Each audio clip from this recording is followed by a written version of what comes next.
This is the story of Lina Robbins, a young woman who appeared on the Oprah show back in 2005 and got the opportunity to sing a song written for her and produced for her by Mariah Carey. Lina's going to recount for us her experience during the I Pray recording sessions.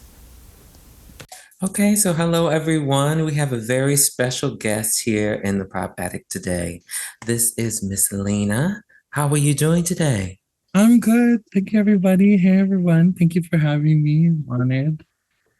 And I'm also here with my good friend Malik, as always, at the Black Music Archive. And so let's just jump right into it. So we brought you here because we wanted to discuss a couple of things with you about your music career and your experience with Mariah.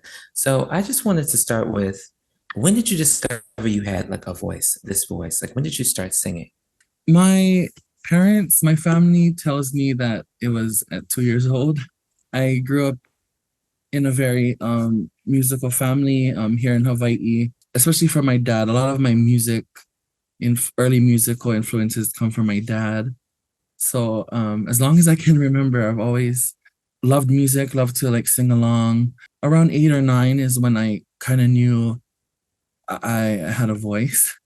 So 8 or 9 is when you were like, this is something that I want to do professionally on. Yeah, it was actually I believe 8 years old when I told my parents, I think this is something that I want to do. And so we kind of just started working the circuit here at home. We did that for a while and then I was getting some recognition and I'm sure we'll get into it later, but it was I think I was like 11 when we decided to write into the Oprah show, because y'all remember when she used to do like her wildest dreams come true shows. So that was like those years, like she was doing that a lot, those type of shows a lot. So we were like, I mean, who better else to try to reach out to than Oprah? Not thinking that we'd have any response or anything, but yeah, I was around 11. Okay. So that gets into my next question. Because I know you're from Hawaii, and you said a lot of your musical influences come from your dad, and I know you sing a lot of cultural music. But what made you gravitate towards Mariah's music? Like when you wrote the letter, did you specify, I'd love to work with Mariah Carey? Like how did that come about? Yeah, I mean, I definitely have that connection to my culture, and it's a big part of who I am. But my dad was born in the 50s, so he comes from that period of time of here in Hawaii where we were also being very influenced by US pop and rock and R&B. And so some of my dad's favorite groups are like I mean, they span. I mean, he likes all kinds of genres, but like growing up I listened to a lot of Elvis, a lot of Earth, Wind and Fire, Tower of Power, The Temptations, just a lot of that kind of that era of music, because that's where that's when he grew up. So going over to Mariah, it was the Divas Live. I believe in. I feel like that's so much people's gateway to Mariah. I think it was 99, 98 or 99. 98. 98, right? Okay. I could go on for hours about that show, but as soon as Mariah came out, I was like, who in God's name is this woman? And she opened with My All, I think. And the hair, the dress, the body, everything. That's when my obsession really started with Mariah, was from Divas Live 98. Understandable. I think Divas Live is a very iconic moment for everybody in the diva community. It's like we harken back to that one. That's the one we remember the most. Yes. So, okay, you write into Oprah. You hear back from the producers. So how does that? How do we all? Was this a surprise when you get to the studio and you find out Mariah's there? Initially, writing into the show, we didn't. I had mentioned that Mariah was one of my all-time favorite artists, but we didn't like specify like, oh, I want to meet her or I'd like to work with her or anything. It was just like a letter that me and my parents wrote together because I was very young at the time.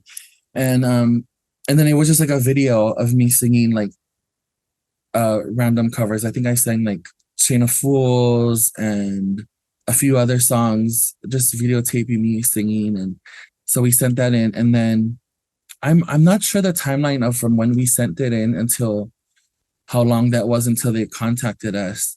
But it was actually on my birthday, my 12th birthday. Okay. um they contacted my parents, and they actually, the producers of the Oprah show, I mean there's no other way to say it, they lied to my to my dad and said that they were doing like one of the local news stations here at home was gonna do like a local like kid prodigy special on the news, and so they wanted Mm-hmm. to interview me.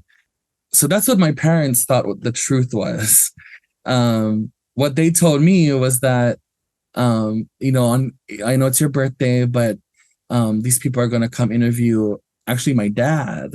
My dad was on a pretty popular uh singing competition here in Hawaii back in the day. And so that was the excuse that they told me. Um they told my parents that, oh, we're just gonna be, because at the time we lived at this apartment building, and you would have to let the security shack know like when visitors come to like come and visit you and how many cars they're gonna have and blah blah blah. So it comes to the day of my birthday, we get a call from the guard shack, and they're like, there's like 6 vans here, and they they're here for you folks. And so my dad, being very old school, is like, this wasn't what we were told, and we're going out for our child's birthday, and there's the things weren't adding up. So we threatened to like leave. And so he said, no, no, please don't leave. Please don't leave. I opened up the door to our apartment at the time, and her name was Gail. She's one of the producers from the Oprah show. And she said, we're here from the Oprah Winfrey show, and we're here to make all your dreams come true. From then, we fly to LA, and we were at the Jim Henson Studios. Yep.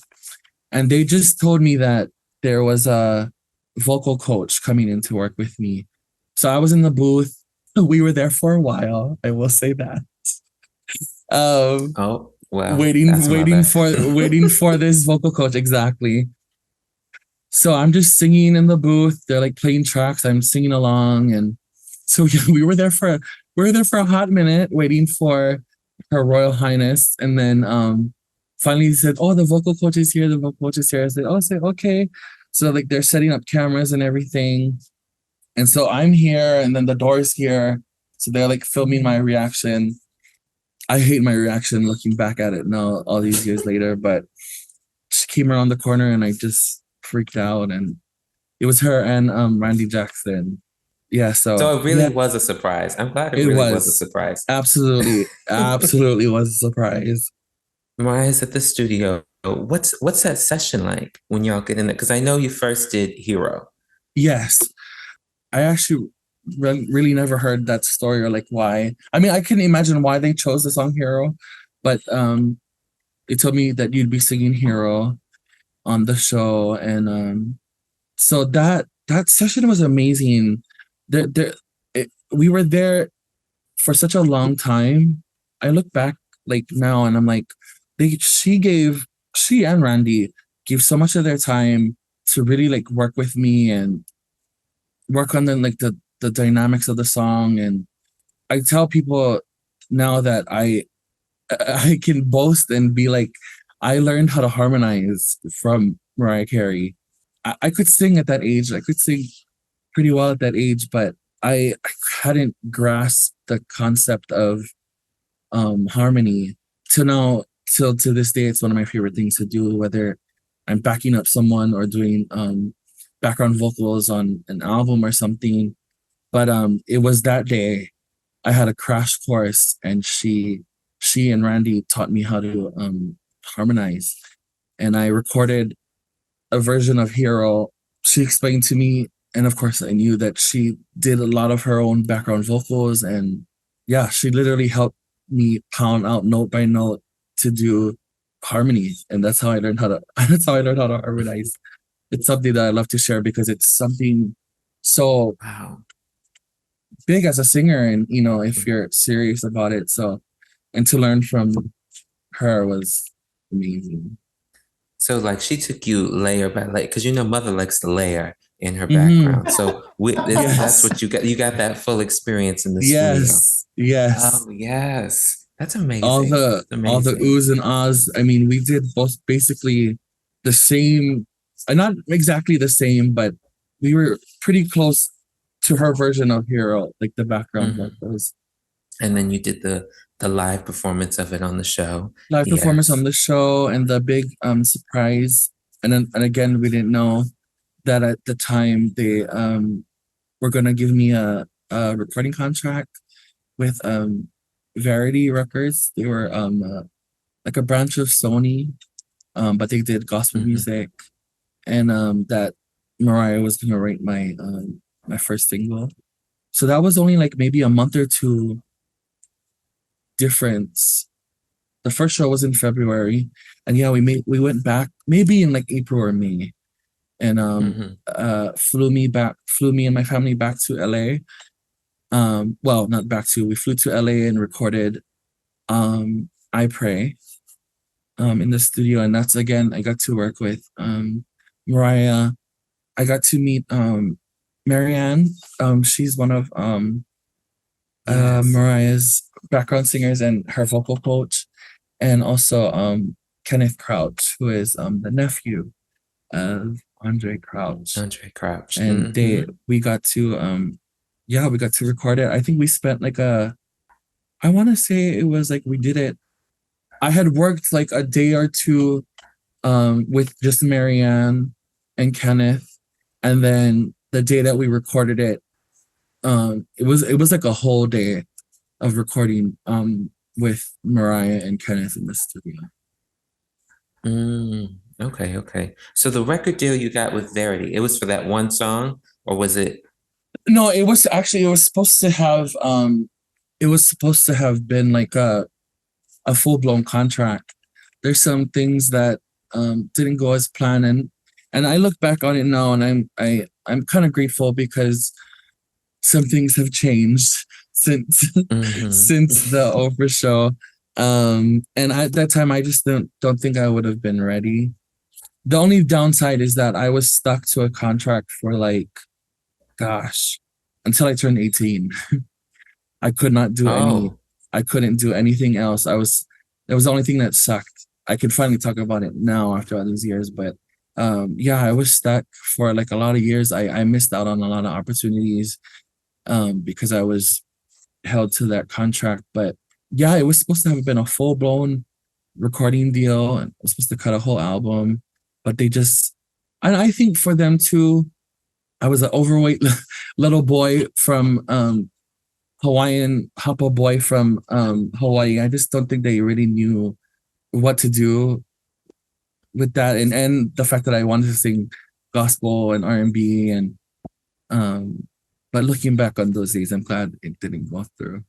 I got a follow-up question about that. So, whose decision was it, or was it your decision for your debut single to be a gospel record? No, they so from the first show, at the end of the first show, when they announced a surprise that I was gonna get a recording contract, and at the time it was just said that Mariah was gonna write a song hmm. for me for my single. I don't know if we ever shared with like the producers or anything that I come from a very religious home. We're strong in our faith. I don't know if we ever shared that with them. I guess that's just the vibe they wanted to go with. And I loved gospel Yes. music. I love gospel music. But yeah, I'm sorry I don't have like a straightforward answer for that. I don't know exactly why they decided for gospel music. It sounds like they just took that angle. They took Hero and went that inspiration Yeah, yeah, angle. that Yeah. inspirational album, yeah. Hmm. And so you were locked up in that contract. So, because I was gonna ask, I was gonna make like the comparison, like another person that I would kind of has a similar situation where they had that TV moment and then kind of a big record moment was Jake Cyrus. Yeah, yeah, yes, You yes, know, yes, yes, yes. his he got his start with a TV interview and record, and then it went Yeah. in different directions. So I was kind of wondering why they didn't do that follow up with you.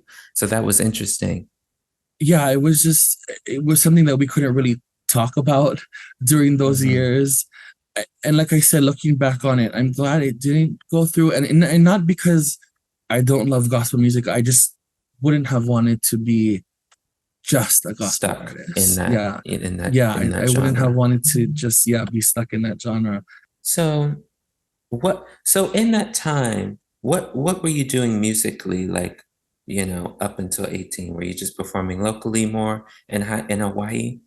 Because we really couldn't try for anything where I would be professionally recording or anything because of the contract. Yeah, I just kind of stuck to local performances within that time. Just kind of focused on school a lot, and I was in performing arts in school a lot. So I could, because I mean, I wasn't, I wouldn't say I went through like a depression, but it was just disheartening. When you're given that opportunity, you start to already imagine and dream of stuff, and not only for my personal passion as a singer, but like if things had gone successful, I could provide for myself and my Your family. family. And so when things were just so stagnant and they weren't doing anything with me and they weren't even responding to us, it was kind of just like, oh, there was so much I had banked on, with this opportunity. So, but I just focused on school and focused on performing arts. And finally, yeah, when I turned 18, I was released from that and started. At that point, I had already kind of been deep into Hawaiian music and doing music here at home. That's kind of what I was doing in those like. Getting back to I Pray, the song itself, I always wondered, that was specifically written for you. It wasn't just like an emancipation outtake, because it sounds it is very of that era. It sounds like, something that would have Yeah, been written yeah, for yeah. that album. So do you think it was written for you, or do you think they just took a song, she took a song that she had? Like, I know that version we heard on the Rarities. Is that the version you heard as a demo reference? Yes. In my own brain, I would hope that it was written for me, but most likely it was a song, that she just decided to not do. I mean, but I don't know. I really don't know. I never got a clear answer. Yeah, so what we hear on Rarities is the the demo version that I had. The Rarities background vocals are just like zhuzhed up a little bit more, Mm-hmm. but other than that, that's the demo that I held on to for years. And the lambs used to light me up on YouTube because I was like, oh my God, I love y'all. But you guys are still, they would just release the demo. Like people would like offer to like pay me to like send them like the audio, like the file. And I was like, no, if Mariah ever finds out that I am just out here giving out an unedited demo of her singing I Pray, I would get disowned from the Lamely, honey, and I am not. Oh my God. I I don't never have a even regular thought about card, the honey. lambs in your comments. I never thought them in your DMs. Talk about, give me the DMs, demo. YouTube comments, I know you got the demo. videos, and like social media posts that have nothing to do with Mariah. That stands for you. That Nothing to stands do. culture Yeah, right there. exactly. Release the Exactly. tape. Yeah, exactly. But I mean, on the Rarities album, she does say writing for a 12-year-old singer, that just could be. But I like to dream that it was written for me, but if it's not, it's fine. It was still written by her, Well, and we say it's a it's written for beautiful you. song. Yes. Thank you. Thank you. Yes. It is a very beautiful song. So, how did you feel when you like were mentioned in the memoir? Because you're like now immortalized in Mariah's legacy too. Like your picture's in there with her. Yeah. Um, I praise on the album. I had kind of known that the song was gonna be on the album. Not I didn't get any contact from Mariah or anybody from her team.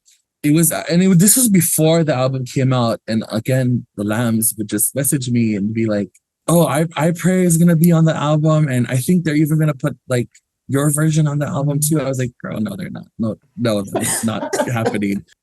So actually, when the album released, I believe it was somebody that follows me on Instagram messaged me and was like, "Oh my God, it's confirmed. I praise on the album, and Mariah mentions you in the lyric book." And I'm like, "Oh my God, what?" So they sent me like pictures of it and everything. I freaked out because I wasn't sure like how she mentioned me or anything until they sent me pictures of the screenshots of the album book. Because after the whole Oprah experience and being on the show, after the second show, I hadn't kept in touch with Mariah and wasn't expecting her to keep in touch with me. So I'm like, I always get a little shy when people see me in public and talk about it. Mostly because it was, prior to my transition. So it's always a little weird talking about, things pre-transition. But why the mention in the Rarities album was so special to me was because post-transition, that was always a memory that I had, but it never felt connected to me. So in the album, she doesn't say much. It's not a long message, but she says Lina in the album. When that follower sent me those screenshots, I broke, all the way down, cried in my room for like a good 30 minutes because I finally felt like I could own that memory, like truly own that memory of that time because I don't know how, I don't know who showed her who I am now today. Thank you to whoever it is. They don't know how much that means to me. The only really contact we had was on Twitter. I just messaged, mentioned her and she responded to me and took the time to respond to me. So I was stoked about the whole Rarities thing. That like warms my heart. That like really warmed my heart Yeah. just then. That's Because Yeah. that's beautiful. That feeling of, recognition. And now you can own that, that was Lina back then. Yeah. And she knows that. And now the world that's the whole knows that. thing. She's Mariah freaking Carey. Like, she didn't even have to acknowledge me in the album, like on the Rarities album. She could have just released her version and that had been it. And I wouldn't have felt any different if she had mentioned me or not in the album. But the fact that she took the time, that's just what blows my mind, is that she somehow knows me as Lina now. So that really, really, really, really made me happy. I know. I was really happy to see it in there myself because I remembered your story. I remembered your song. I remember thinking like, "Ooh, she ate that up." Oh, thank you. Because I of course, like any other lamb, wondered what the demo sounded like too. Because I was like, the way you sang it, I definitely heard the Mariah-isms. I definitely heard Emancipation of Mariah-isms. I still listen to your version. That's a question I have. What happened with that? The release itself, like, was it like cut on CDs back then, digitally downloaded? Did you get royalties for that? I did receive royalties for a little bit for that record. Surprisingly, I don't know, because of Mariah's following, it did fabulous in Germany and Japan and some other places. But it was released on Wow Now. Gospel. Yeah, it was on Wow. It was on Wow Gospel. So that was the only release it was on.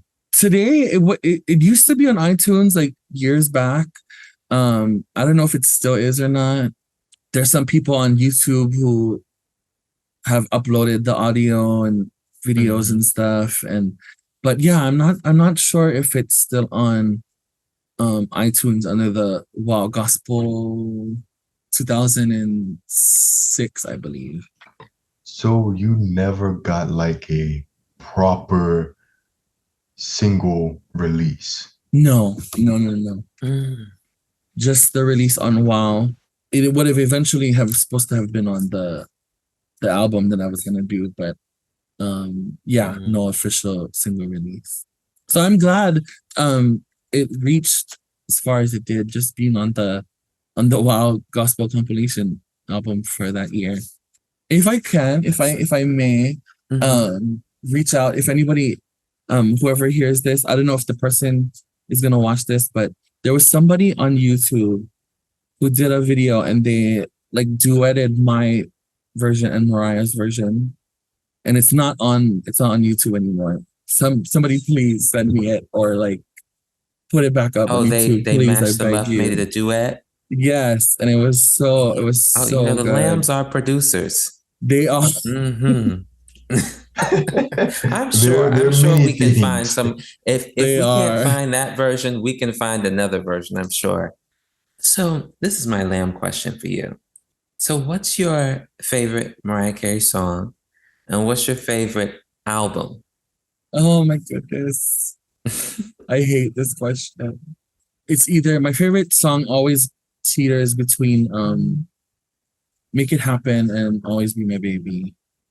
Okay, the classics, the classics. Yeah, my favorite album. God. Which version of Make It Happen? I'm sorry, I got a follow up question. Is it the record Oh, version or is it the live version? Well, the a live Divas, version. the Divas live Oh, it's the version is my Divas. Oh, favorite. it's Yeah, okay. It's sentimental. Okay, I can yeah, understand no, that. yeah. Yeah. Just because it's very Yeah. sentimental to me, and Sounds like it can't be the record version. It's got to be a live version. the live version is because she goes into like the remix too towards the end. Yeah, I'm gonna say the Daydream album is my favorite. Another classic, another classic. Yeah. Yes, another classic. What is yours? Can I know So yours? we're emotions girls in this house. The emotions album. Oh, okay. A- Another classic. Yes, That's my emotions. album right there. I wear Yeah. emotions out. I wanted to talk about what you're doing right now. I see that you're good friends with DeAndre um, Hmm. from American Idol, and Yes. that y'all have a London show coming up this weekend, this Yes. coming Yes, we weekend. do. Yeah. So, can you tell me a little bit about that collaboration? Yeah, me and DeAndre met back in 2014, I do believe. I mean, yeah, a lot of people know Dre from American Idol and his album Black Denim, and he has new music coming out very soon. But what a lot of people might not know is that he also has very strong roots to Hawaii, and Mm. he was also raised around hula and Hawaiian music. So yeah, we met back in 2014. He came to one of my gigs, so not just the Hawaii connection is what made us friends. It was just we just really hit it off. We were just really kindred spirits, and we've been friends ever since. And traveled so many places together. Have sang background for him many times, many times. And so yeah, we're the last show we did in London was back in 2019, I believe. Mhm. So we're going back this weekend. It'll be me, Dre, and our good friend J Rock. She will be singing background with him in London. Well, I thank you again so much for your time and so much for this discussion because I definitely learned a lot. And Oh, I thank think your you. story is really interesting. And it's good that we get to recap this. How many years is this? Is this 18 years later? Yeah, 18. Yeah, 18. My 18 goodness. years later. Ooh, Oh, a big where are they now? I'm honored. Mhm. I'm honored. Anytime somebody wants to talk about Mariah and game. You know, Thank we you. were just Thank talking about you. before you got up here. We were talking about I pray, and we were talking about like how you ate that key change. You really ate Uh that nasty key change, you know. And I've it heard was your funny videos on because Instagram. Mhm. we were in the studio, and if you hear Mariah's version, I really do not stray too far, and I'm not comparing my voice to mothers by I'm not, but I'm just saying like in my voice, I try to stick to the breath, the breathiness, and MC always moans into like her words sometimes, and so I try to stick to the demo as much as I could. But when we got to that modulation, I at the time I was much younger, so my voice was a lot higher. I just remember being in the studio and they're like, "Come on, push it just a little bit more." And even this, I mean, the session for Hero was really fun, but that session in LA for I Pray it was a lot more fun because there weren't really cameras around, not as much as like the first time. So the second time it was a lot more relaxed. There weren't really much filters. I remember Mariah wanted pizza, so we stopped so that somebody could go get pizza. Came back, we ate and talked, and then we got back into the recording. And so recording that song was really fun. And thank you. I'm glad you guys like that song. Yes, yes. Woo! I'm gonna start saying that every time now. Woo! Oh my God. No. Woo! Oh no! Can I tell you guys? Can I tell you guys why? What the infamous Woo story? So if you listen to the record, I say "Thank You Jesus" at the end, and I remember it was such a big thing that I couldn't say that on the show. Like they made it a point to tell me it can't, and then they reminded me. Like they asked me when I was in the green room to not say that at the end. Don't say "Thank You Jesus" on the end, which is crazy because you can say everything else on national TV, but whatever. And even like up to me like going out, one of the producers were like, "Okay, remember now, don't say "Thank You Jesus" at the end." So I was like, okay, I got it. I know, very strange. A gospel song. So, I know. I think the woo was just I think the woo was just the nerves leaving my body because I got through that performance. But what would have been "Thank You Jesus" turned into the woo. So that's what that is.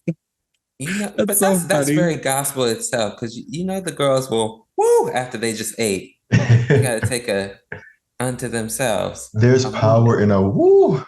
Yes. There is. You know what? Sorry, I know Seb was wrapping it up, but I realized I didn't ask fine. this. What was Oprah like? So the only interaction I had with Oprah outside of like the filming of the show, she and Gail King actually came and talked with me and my parents for like maybe 5 minutes before we went on stage.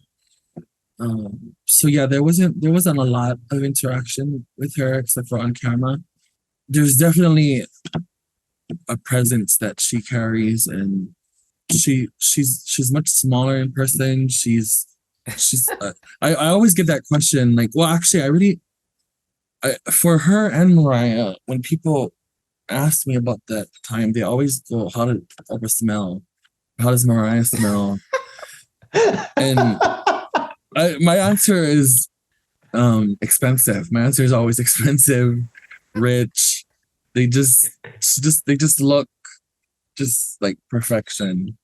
I know that's right. I know she smell expensive. Yes. Mariah knows money. Yes, she does. Thank you guys so much. This is fun. Thank you. So, okay, I think that's a wrap. Thank you. Thank you for showing up. Thank you, guys. Good luck on your show. Thank you. Won't take no more of your time. Thank you, guys. I Love you appreciate so much for this. Love y'all. Thank you so much. No Bye. Bye. I'd like to thank my dear friend at the Black Music Archive, Malik Kashad, for helping me so much with the editing process. I'd also like to give a special thanks to Lina once again and honor a request she made in the video. I took the time to actually go and produce a duet version of her and Mariah's version of I Pray. you can listen to it now on the second channel, The Pop Addict, The Lost Tapes. The link to that will be down below. Now, I'd like to thank you for watching. Make sure to like, comment, subscribe, and share this video. Thanks so much.